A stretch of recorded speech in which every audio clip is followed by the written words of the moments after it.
Welcome to the Heart-Centered Entrepreneur Podcast. I want you to be rich. Yes, I want abundant financial success for your business. But I don't just care about your business making money. I care about you too. I want you to be rich in happiness, in the impact you make, in your relationships, and in how you give back. I'm Anna. I built my six-figure business as a side hustle while I was pregnant with my daughter in 2016. Now I've helped dozens of women do the same. I'm here to help you build a profitable, heart-centered, fully booked business with the latest tips on sales and visibility, with proven mindset hacks, and sneak peeks behind the scenes with what's working right now in the online space and in my business. Ready to make more money with heart? Let's go.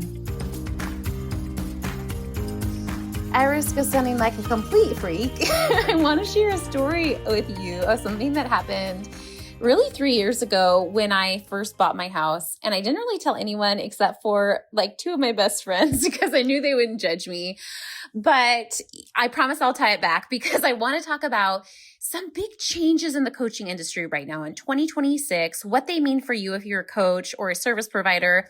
And spoiler alert, it's good news. This is not a fear-mongering episode, okay? But I am seeing some shifts. So I want to talk about it so that if you're still working to sign clients, you can do it in a way that is aligned, but you're making the changes you need to make, maybe short term, so that long term you can have better results. Okay, back to the story.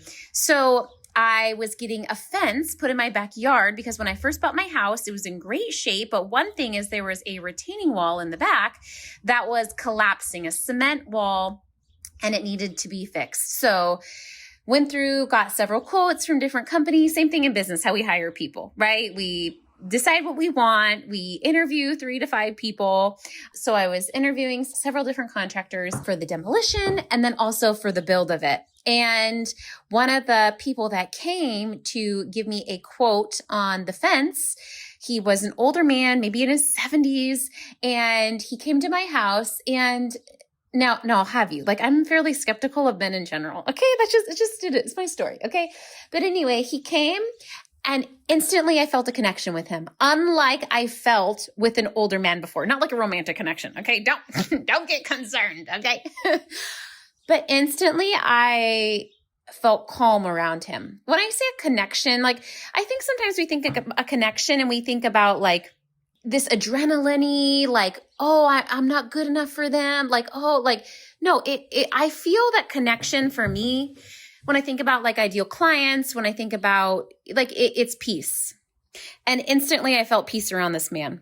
And it was really weird. Obviously, I feel that around like friends and people I know, but I don't often feel that around strangers, let alone 70-year-old men. So anyway, I really pretended in my head like this wasn't happening. I just went about normally, of course.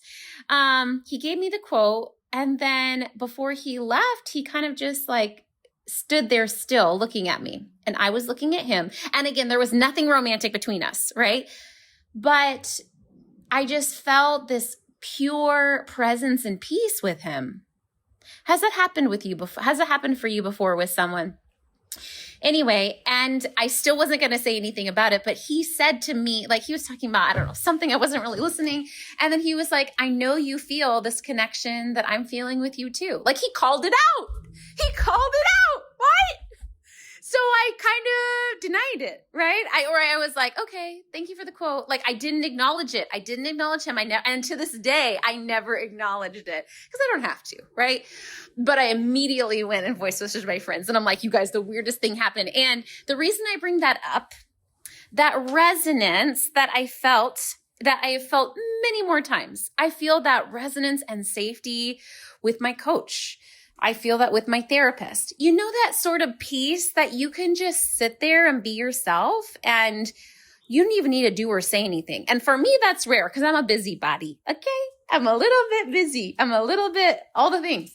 But I want to talk about that because fast forward to now, 2026, this last round of clients that I have in my 3-day entrepreneur program, it was really weird, but with most of them, I feel that same resonance that I felt with that stranger, that I feel that there's something changing in our coaching industry where the heart-centered entrepreneurs that are sticking around, they're really deep. They're really sensitive.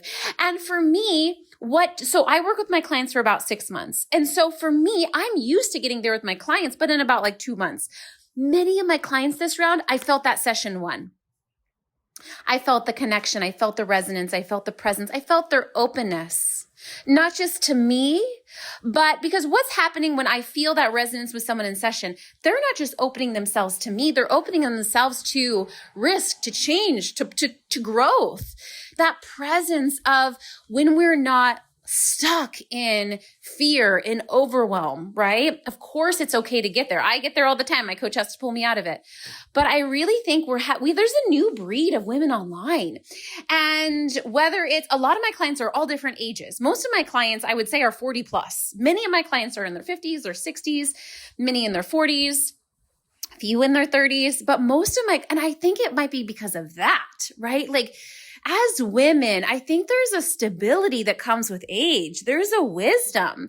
And for me, that excites me because the more resonance you are having, that means you're going to be more successful online quicker with the right clients. And so I'm going to go, this is a long intro, okay?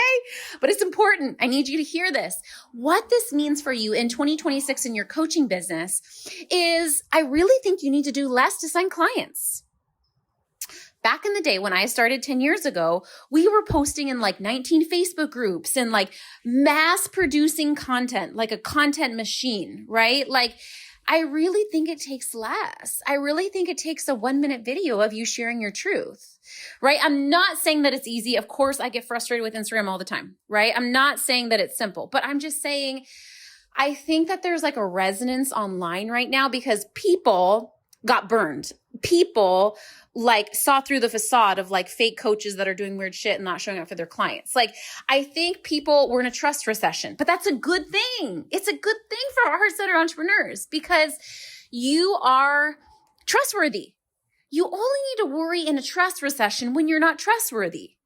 But really, you bringing out your authentic self in your marketing, when you're writing your reels, when you're going on your podcast, when you're writing your Substack, right? When you're writing your emails, you just have to be more of yourself. And I think that's a good thing, right? Okay. So anyway, I digress.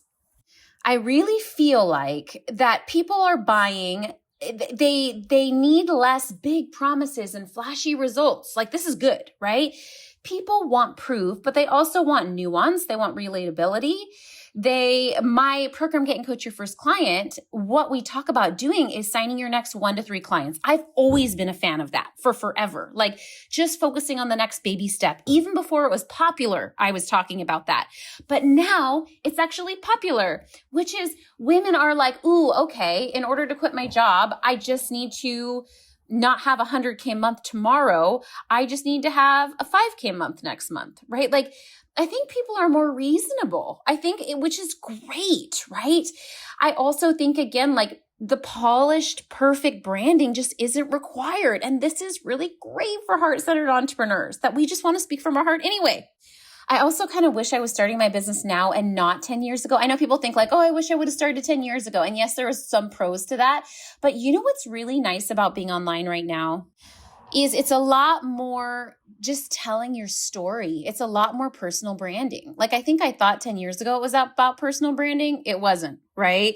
Even though we called it personal branding, it was a lot of authority content. It was a lot of teaching right? Versus people don't want to be taught anymore, right? So we really have to teach. We still have to teach because people still need to learn. People don't know what they're doing, right? But we have to teach through our story, right? I feel the story is the back door into teaching people what they need to know when it comes to growing themselves, whether you're a health coach or a business coach or whatever, right?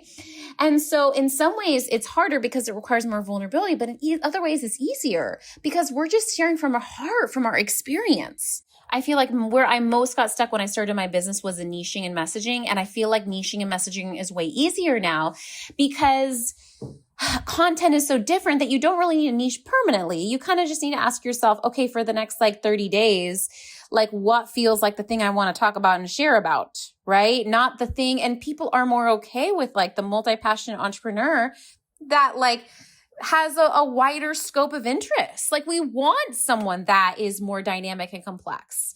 And so I think it's just, and again, I think often our niche mirrors a lot of our story or parts of our story or parts of our experience. And it's just a lot easier than having this like perfect corporate one-liner niche or message. In 10 years ago, I was really teaching a one-liner. I do feel like that's what was working, but now I don't teach that at all. Now, I have the brand keyword masterclass, and I really believe that you need to have like your brand keywords, not this corporate one-liner message. I feel like audiences are buying a lot slower, right? Like your audience may be buying slower, but I actually don't think that that's a bad thing, right? Number one, when you don't make it wrong, when you just go in knowing, okay, I'm going to have multiple touch points with this person, right?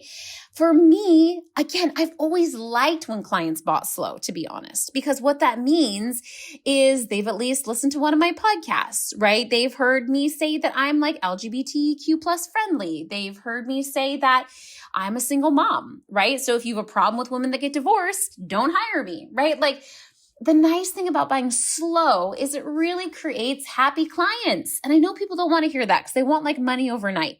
But what I know to be true is you don't just want money overnight. You want happy money, happy clients. You want clients that are getting results. You want to feel good in your business. And that really comes with audiences that buy slow. So I know we were talking about like the trust recession and people are buying slower. But in my book, like that's a good thing, right? Like again, it's healthy for someone to take a minute to think over whether they want to buy your program or not. It's healthy. It bugs me so much when people say like, oh, my audience is just lurker. Like it's great that people are lurking around you thinking about buying your product. Why do we have a problem with that? We love a lurker. Everyone's a lurker before they buy, right? And just really remembering like, this is a healthy way. I feel like, 10 years ago online, people did buy easier. And I think that's why a lot of people were frustrated by their experiences. But something that I've always done is I've been always pretty connected with my audience, honestly, selfishly, because that's how I enjoy it. I enjoy connecting. And, if people are, frequent subscribers and they're opening my emails a lot, sometimes I'll like send them a little email and I'll be like, thanks for being a active email subscriber. Like that type of stuff works for sales, but guess what? It also just feels good. So I feel like this level of connection with our audience wasn't demanded before, but it's kind of what I've always been doing. And now it's kind of the only thing working. And so it's so interesting because I do see the online space changing over the last 10 years in general. But I really don't feel like it's changed for me personally because I have always encouraged people to buy slow. I have always connected with my audience deeply. I have always shared my story and not used like phony screenshots and intimacy, right? I have always allowed myself to just, okay, how do I want to message my business for the next 30 days? And so what I want to say, if you're a heart-centered entrepreneur, right? Like, yes, some of those strategies, like posting vague inspirational content, right? Like overthinking and getting a ton of certifications, right? Like that's always not worked, right? It's especially not working. But what I want to say is that the heart-centered stuff is kind of the only thing that's working now. I think that's where it got confusing because the heart-centered stuff has always worked, but other things kind of work too. Because I think people were just a little bit less skeptical, right? And so if you're a heart-centered entrepreneur, you posting from your heart, you connecting with your audience, you showing up big and over-delivering for your clients, that stuff's still working. It's always been working. And so I think the question is here, how do you double down on those things? How do you keep making your funnel simpler? How do you keep making your content more authentic, more story-based? How do you keep over-delivering for your current clients like you always have, but keep doing it knowing that it's a tactic, right? Like these things that come that's my favorite. I think what really clicked for me and why I shifted from being a life coach to business coach is when I realized, oh my God, for heart-centered entrepreneurs, like business is actually the easiest because I was reading all these books on sales and marketing and they were telling people to do these tactics as a strategy, but I'm like, oh no, we just do that. Like they were talking about like listening in order to get the sale. I'm like, no, we just listen because we actually care about people, right? All these tactics and strategies. I'm like, oh my God, like I need to teach these to heart-centered women because actually for them, it's not a tactic and strategy. It's just them caring and showing up. At the end of the day, heart-centered business works best when we drop all of the baggage at the door and remember that like being ourselves, being authentic is what works. The reason that heart-centered entrepreneurs have a issue with that is we feel like it's too good to be true. It's too simple. It's too easy. And it has to be hard to make money. And we can't monetize on this thing that we've actually kind of been doing all along, right? It's a soft skill. It's emotional intelligence. It's a woman's unpaid emotional labor. And so I think that's the work, because at the end of the day, put your hand on your heart and say this. As a heart-centered entrepreneur, selling and marketing should come very easily and naturally to me. I guarantee you, look at any tactic or that people teach online for selling and marketing. I can guarantee you it's something that heart-centered women in their lives do naturally and authentically. I have a masterclass where I teach on the 3 essential skills to close sales calls. All 3 of those skills, I swear to you, are things you already have. Are skills you are already good at. You just haven't been transferring it to your business and marketing and sales because it feels almost icky. It feels almost too good to be true, right? But it's authentic. And when I realize this, I'm like, oh my gosh, like women, heart-centered women are going to be the ones that are easiest to make money online, right? If you have thought about starting a coaching business, or you started one, but it's kind of like, gotten stuck or sticky, or you've really gotten stuck at 5K months and haven't been able to scale past that, I highly recommend you join the Get and Coach waitlist. I have a 3-month program, an action-packed incubator where I am in there personally coaching you, helping you get over your blocks when it comes to marketing and selling as a heart-centered entrepreneur. In the first 6 weeks, you are launching or relaunching and you're signing paying clients. In the second 6 weeks, we talk about boundaries and structure so that you can work that 3-day work week and feel really good serving your clients so that you can go assign more clients, right? Sign a few clients, acclimate, then you have that rinse and repeat system for going out and signing more. You are going to love the method that I teach. You can also watch the free 20-minute workshop, sign your next 3 to 5 clients with one simple strategy. And I share with you exactly the strategy that I teach in my program. Okay, my loves, have a beautiful week. Thanks for hanging out today. Please hit that subscribe button so you can make sure to stay updated anytime a new episode drops. And I would love for you to join me in my free Facebook community. It's called The Heart-Centered Entrepreneur. We discuss the podcast episodes. I regularly go live and do free trainings.